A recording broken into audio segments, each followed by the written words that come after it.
Hello guys, welcome back to another video. तो guys, इस video में हम लोग जिस कंपनी के बारे में डिस्कस करने वाले हैं वो कंपनी बैटरी से रिलेटेड है। और कंपनी के बारे में डिस्कस करें तो ऑलमोस्ट डेब्ट फ्री है कंपनी, डिविडेंड पेइंग कंपनी है एंड 20% से भी कम निकल के आ रही है हम अब जैसे छोटे मोटे रिटेलर्स की होल्डिंग कंपनी में। मैं इसके लिए वीडियो नहीं बना रहा हूँ, मैं जिसके लिए ये वीडियो शूट कर रहा हूँ वो है कंपनी जो है अभी 52 वीक लो के आसपास ट्रेड कर रही है। तो बेसिकली नॉर्मली कोई स्टॉक अगर 52 वीक लो के आसपास ट्रेड करती है, जो लोग लॉन्ग टर्म के लिए बाय करना चाहते हैं उन लोगों के लिए काफ़ी एक सही अपॉर्चुनिटी है।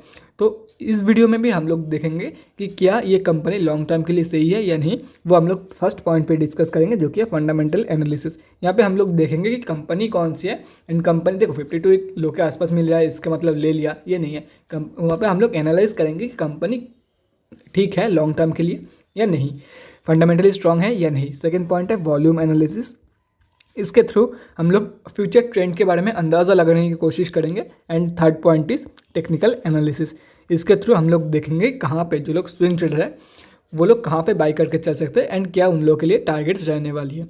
ठीक है, तो गाइस बिना टाइम वेस्ट के पहली पॉइंट की तरफ बढ़ते हैं, देखते हैं कंपनी कौन सी है एंड कंपनी फंडामेंटली कैसी है। तो गाइज यहाँ पे आप लोग कंपनी का नेम देख सकते हो, एक्साइड इंडस्ट्रीज। बहुत मतलब मैक्सिमम लोग इसके बारे में सुने ही होंगे। और देखो इनडायरेक्टली आप लोग इस कंपनी को कंट्रीब्यूट भी करते हो। अगर आप लोग के घर में कार है, बाइक है, ट्रक है, ट्रैक्टर है, कुछ भी है, तो एक्साइड का बैटरी अगर आप लोग लगाते हो तो इनडायरेक्टली आप लोग अपने शेयर प्राइस में कंट्रीब्यूट करते हो। तो इससे अच्छा क्या ही हो सकता है। ठीक है, उसके साथ साथ बहुत लोगों को पता नहीं होगा एक्साइड की लाइफ इंश्योरेंस कंपनी भी है, यहाँ पे आप लोग देख सकते हो। तो गैस अगर कंपनी के बारे में डिटेल में जानना है कि मतलब सब्सिडरी कंपनी कौन सी है, क्या करती है, तो कंपनी के वेबसाइट में जाके देख सकते हो। BSE एंड NSE दोनों में ही लिस्टेड कंपनी है। कंपनी की मार्केट कैप 13,300 करोड़ के आसपास का है। स्टॉक का P 15.7 की, return ROCE 15.4%, return on equity 11.5%। Book value से ऊपर ट्रेड कर रही है कंपनी। एक साल में ठीक ठाक रिटर्न ये कंपनी देके जा रही है। उसके साथ साथ डिविडेंड यील्ड जो है वो 1.28% है एंड फेस वैल्यू 1 रुपये की है। प्रोज एंड कॉन्स के बारे में डिस्कस करें तो गैस देख सकते हो कंपनी ऑलमोस्ट डेब्ट फ्री है, expected to give good quarter. ये सितंबर के लिए लिखा हुआ था, ये लोग स्क्रीनर वाले अभी तक अपडेट नहीं किया है। Company has been maintaining a healthy dividend payout of 29.6%। Dividend payout के बारे में डिस्कस करें तो वो 30% के आसपास निकल के आ रही है। कॉन्स के बारे में डिस्कस करें, 5 साल की जो सेल्स ग्रोथ है वो लगभग 8% के आसपास है, जो कि देखो पॉजिटिव में तो है लेकिन काफ़ी कम निकल के आ रही है 5 साल की कंपैरिजन में। एंड 3 साल की रिटर्न ऑन इक्विटी सिर्फ और सिर्फ 13% के आसपास है, अगेन जो कि कम है। लेकिन इन दोनों पॉइंट को आप लोग पॉजिटिवली भी ले सकते हो कि at least positive return and positive sales growth तो कंपनी शो कर रही है ना। अभी क्वार्टरली रिजल्ट की तरफ बढ़ते हैं तो गाइस यहाँ पे आप लोग देख सकते हो जून क्वार्टर की कंपैरिजन में सितंबर की क्वार्टर में कंपनी ने काफ़ी अच्छी सेल्स ग्रोथ दिखाई थी। उसके साथ साथ प्रॉफिट में भी ऑब्वियसली ग्रोथ हुई है। डबल के आसपास कंपनी प्रॉफिट दे रही है। 125 अगर डबल करे तो 250, ऑलमोस्ट डबल के आसपास कंपनी प्रॉफिट ग्रोथ दिखाई थी एक ही क्वार्टर के अंदर अंदर। ईयर ऑन ईयर बेसिस पे डिस्कस करें, कंपनी डिविडेंड देती है तो ऑब्वियसली प्रॉफिटेबल ही होगी। लेकिन अगर देखा जाए तो करंट TTM में 2021 की फाइनेंशियल ईयर से भी ज़्यादा प्रॉफिट पोस्ट कर रही है कंपनी, यहाँ पे आप लोग साफ देख सकते हो। और अभी भी और 2 क्वार्टर्स बाकी है जो कि दिसंबर 21 एंड मार्च 22 की क्वार्टर है बिफोर 2022 की फाइनेंशियल ईयर की रिजल्ट।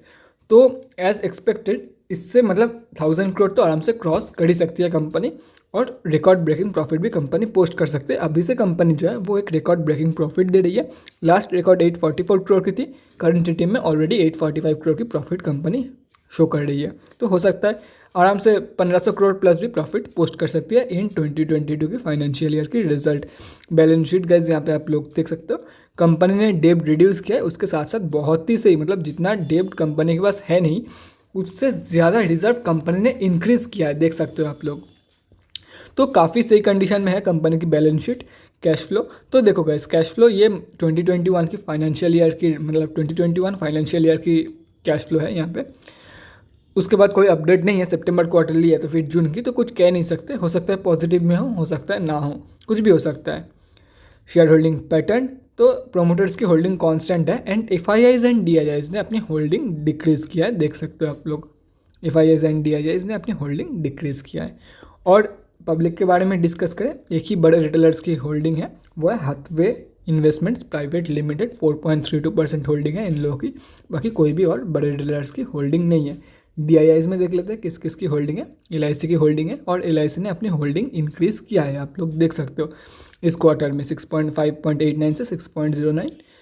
बाकी HDFC की है, देख सकते हो Aditya Birla, ICICI prudential fund में, और भी कई सारे देख सकते हो आप लोग, कोटक। तो गाइस अभी डिस्कस करते हैं कंपनी एक्चुअली फंडामेंटली कैसी है। तो देखो, अगर कंपनी फंडामेंटली पूछते हो तो कंपनी फंडामेंटली स्टेबल है, वीक भी नहीं, स्ट्रांग भी नहीं बोल सकता कंपनी को, क्योंकि देखो फंडामेंटली अगर देखा जाए कंपनी स्टेबल है। और अगर आप लोग इन्वेस्टमेंट के मामले में पूछ रहे हो मुझसे कि क्या लॉन्ग टर्म के लिए होल्ड करके चल सकती है या तो फिर बाई करके चल सकते हैं, क्योंकि कुछ देर पहले मैंने बोला था कि कंपनी अभी 52 वीक लो के आसपास ट्रेड कर रही है, तो क्या आप लोग बाई करके चल सकते हो लॉन्ग टर्म के लिए। देखो गाइस, रिटर्न तो उतना अच्छा आप लोगों को नहीं मिलेगा जितना मिलना चाहिए, तो हो सकता है मिल जाए, लेकिन देखो एटलीस्ट लॉस नहीं करवाएगी ये कंपनी आप लोगों को। रिटर्न हो सकता है कम मिले क्योंकि कंपनी डिविडेंड देती है, तो ऑब्वियसली दूसरे कंपनी से रिटर्न कम मिलेगी आप लोगों को, जो नॉन डिविडेंड पेइंग कंपनी है इसी कैटेगरी की, या तो फिर आप लोग बोल सकते हो इसी प्राइस पॉइंट की। हो सकता है इन कंपेरिजन अगर देखा जाए तो रिटर्न कम मिल सकती है, लेकिन डिविडेंड भी आप लोगों को मिलेगी। उसके साथ साथ एटलीस्ट ये कंपनी आप लोग को लॉस नहीं करवाएगी, और इंडिया की इतनी बड़ी कंपनी है, ऑलमोस्ट बोल सकते हो मार्केट लीडर है एक्साइड इंडस्ट्रीज, तो डेफिनेटली आप लोग लॉन्ग टर्म के लिए इन्वेस्ट करके चल सकते हो, एंड शॉर्ट टर्म ट्रेडिंग इसमें आप लोग कर ही सकते हो। अभी हम लोग बैठते हैं अपने दूसरे पॉइंट की तरफ, जो कि है वॉल्यूम एनालिसिस। तो चलिए देखते हैं।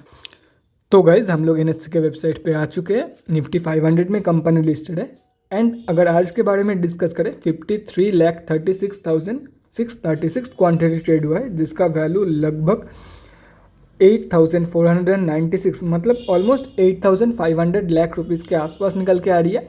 पेंडिंग ऑर्डर क्वांटिटी के बारे में डिस्कस करें 3,251 सेलिंग ऑर्डर पेंडिंग है 156.5 की प्राइस पॉइंट पे। और अगर देखा जाए यहाँ पे तो कल ही कंपनी ने अपने 52 वीक लो लगाई है, देख सकते हो आप लोग 152.6, तो ऑलमोस्ट अपने 52 वीक लो के आसपास ही कंपनी ट्रेड कर रही है। एंड कंपनी आज 0.9% अप थी।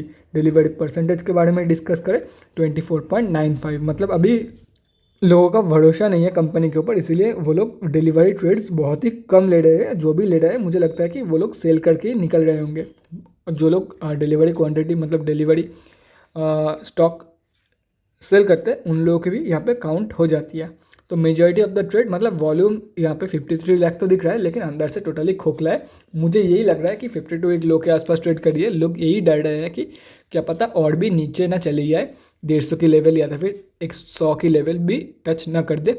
इसी वजह से कंपनी में कोई भी अपना पोजीशन बनाना नहीं चाहता है अभी। तो करना क्या है, जो लोग लॉन्ग टर्म के लिए इन्वेस्ट करना चाहते हैं, थर्ड पॉइंट पे हम लोग डिस्कस करेंगे, जो कि है टेक्निकल एनालिसिस। तो यहाँ पे और कुछ कहने लायक है नहीं, तो चलते हैं थर्ड पॉइंट की तरफ। और यहाँ पे हम लोग स्विंग ट्रेडिंग लेवल्स के बारे में भी डिस्कस करेंगे, लेकिन बाद में। पहले देख लेते हैं जो लोग इन्वेस्ट करना चाहते हैं उन लोगों के लिए अभी अपॉर्चुनिटी सही है या और भी गिर सकती है कंपनी। तो गाइस, यहाँ पे आप लोग, ये क्या था, रिफ्रेश हुआ, सॉरी फॉर दैट। NSE की डेली चार्ट खुली हुई है यहाँ पे 156.5 के आसपास ये कंपनी, ऑलमोस्ट 157 के आसपास कंपनी ट्रेड कर रही है। पहले बात कर लेते हैं जो लोग लॉन्ग टर्म के लिए प्लान कर रहे हैं। देखो गाइस, मैं आप लोगों को यही बोलूँगा, कंपनी जो है अभी ऑलमोस्ट 155 की जो सपोर्ट लेवल है इसके आसपास कंपनी ट्रेड कर रही है, ठीक है। 155 के सपोर्ट के आसपास कंपनी ट्रेड कर रही है। हो सकता है अगर ये जो सपोर्ट अगर टूटती है तो 125 या 26 की लेवल आप लोग को देखने को मिल जाएगी। तो जो लोग इन्वेस्ट करना चाहता है तो वेट करके चल सकता है। ये अगर ये सपोर्ट टूटती है तो 126 की लेवल देखने को मिल जाएगी। और अगर यहाँ पे एक रेजिस्टेंस दिख रहा है आप लोगों को ग्रीन कलर की, तो अगर इसके ऊपर क्लोजिंग कर देती है, मतलब ब्रेकआउट कंफर्मेशन ऊपर की तरफ ही कंपनी जाएगी, तो आप लोगों को 160 के आसपास बाई करने के लिए या तो फिर 170 के आसपास मिल जाएगी कंपनी। तो आप लोग बाई करके चल सकते हो कि एटलीस्ट ये कंपनी अभी ऊपर ही जाएगी। तो अभी आप लोगों के ऊपर डिपेंड करती है। देखो, अगर आप लोग और नीचे मैंने अभी ना बाई करके, अगर आप लोग को लगता है, देखो अगर मतलब कैसे समझाऊँ आप लोगों को, देखो अगर जो लोग अभी बाय करते हैं उन लोगों के लिए काफ़ी सही अपॉर्चुनिटी है बाय करने के लिए, क्योंकि एक सपोर्ट के आसपास है, डेफिनेटली इन्वेस्ट करके चल सकते हैं। और जो लोग वेट कर रहे हैं, क्योंकि देखो अगर नीचे गिरती है तो 125 के आसपास आप लोग को मिल जाएगी कंपनी, 126 के आसपास आप लोग को मिल जाएगी कंपनी फॉर लॉन्ग टर्म, जो कि काफ़ी सही है। ऑलमोस्ट 50 रुपीज़ का गैप पर शेयर, ठीक है। और अगर नीचे की तरफ ना जाके कंपनी ऊपर की तरफ ब्रेकआउट दे देती है तो भी आप लोगों को 4 to 5 रुपीज़ पर शेयर की लॉस होगा, जो कि लॉन्ग टर्म में नेग्लिजिबल लॉस है। लॉन्ग टर्म में इतना ज़्यादा कुछ फ़र्क नहीं पड़ेगा आप लोगों को, तो आप लोगों के हाथ में है। 4-5 रुपीज़ की लॉस बियर कर सकते हो क्या आप लोग फॉर 25 या तो फिर 25 नहीं 50 रुपीज़ गेन, 25 रुपीज़ गेन पर शेयर, 50 रुपीज़ क्या बोल रहा हूँ, कि आप लोग 4-5 रुपये की लॉस बियर कर सकते हो फॉर 25 रुपीज़ गेन पर शेयर, या नहीं कर सकते हो। अभी बाय करना चाहते हो, कोई भी रिस्क नहीं लेना चाहते हो, क्या पता 150 ये जो लेवल पे आप लोगों को मिल रही है 155 के आसपास की लेवल अगर आप लोगों को सूट कर जाए या तो फिर अच्छा लग जाए, वो आप लोगों के ऊपर है। क्या करना है बता दिया है मैंने आप लोगों को। और अगर आज के वॉल्यूम के बारे में डिस्कस करें, आज की वॉल्यूम तो काफ़ी सही आई है, अगर देखा जाए तो एवरेज से काफ़ी सही वॉल्यूम आई है, लेकिन अंदर से खोखला है, मैंने आप लोगों को दिखाई दिया कुछ देर पहले। आज मैक्सिमम लोगों ने यहाँ पे शॉर्ट किया है, शॉर्ट सेल किया है, तो इंट्राडे ट्रेड ज़्यादा लिया गया है यहाँ पे। अभी डिस्कस करते हैं जो लोग स्विंग ट्रेडर है वो क्या कर सकते हैं। देखो गाइस, अगर आप लोग स्विंग ट्रेडर हो तो ये जो 2 लेवल्स है इसके ब्रेकआउट के लिए वेट करो। अगर कंपनी इसकी ब्रेकआउट दे देती है तो फर्स्ट टारगेट जो आप लोगों का रहेगा वो रहेगा 174, और अगर इसके भी ऊपर क्लोजिंग कर देती है तो 215 तक की टारगेट आप लोगों को यहाँ पे देखने को मिल जाएगा। ठीक है, अभी डिस्कस करते हैं इंटर कहाँ पे करना है। देखो गाइस, या तो फिर ब्रेकआउट कंफर्मेशन के बाद एंटर कर जाओ या तो फिर रिट्रेसमेंट के लिए वेट करो, एंड ड्यूरिंग रिट्रेसमेंट आप लोग एंटर करके चल सकते हो। और अगर रिट्रेसमेंट के बाद आप लोग एंटर करते हो तो आप लोगों का जो फर्स्ट टारगेट रहेगा वो अराउंड 191 रहेगा। अगर ब्रेकआउट कंफर्मेशन के बाद एंटर करते हो तो आप लोगों का टारगेट रहेगा 172, क्योंकि हो सकता है जिसको आप लोग ब्रेकआउट समझ रहे हो वो एक फेक आउट हो, इसीलिए मैं बोल रहा हूँ 172 के लेवल से कंपनी लौट सकती है। लेकिन अगर रिट्रेसमेंट के कंफर्मेशन के बाद आप लोग एंटर कर रहे हो तो एटलीस्ट ये कंपनी 190 की लेवल तक ट्रैवल करेगी ही करेगी। ठीक है, ये हो गया एंटायर डिटेल्ड में technical analysis for those who are going for investments and also for swing traders. सब कुछ मैंने बता दिया है। एक काम करके चल सकते हो, इसको एक स्क्रीनशॉट लेके रख सकते हो, वो एंटायरली आप लोगों के ऊपर है, लेना चाहते हो तो ले सकते हो, या तो फिर कहीं पे नोट डाउन करना चाहते हो तो नोट डाउन कर सकते हो। मैंने करंट मार्केट प्राइस इरेज कर दिया ताकि आप लोगों को कोई भी कन्फ्यूजन ना हो बाद में। तो guys that's it for this video, अगले वीडियो में मिलते हैं गाइज। Thanks for watching. और गाइज अगर आप लोगों के मन में कोई भी डाउट या क्वेरी रहती है स्टॉक मार्केट या किसी भी स्टॉक से रिलेटेड तो कमेंट सेक्शन में कमेंट करके मुझसे पूछ सकते हो, या तो फिर मेरे इंस्टाग्राम का लिंक आप लोगों को डिस्क्रिप्शन बॉक्स में मिल जाएगा, जाके वहाँ पर ही मुझे DM कर सकते हो for an 1-on-1 conversation. Thanks again for watching guys, bye guys and stay safe.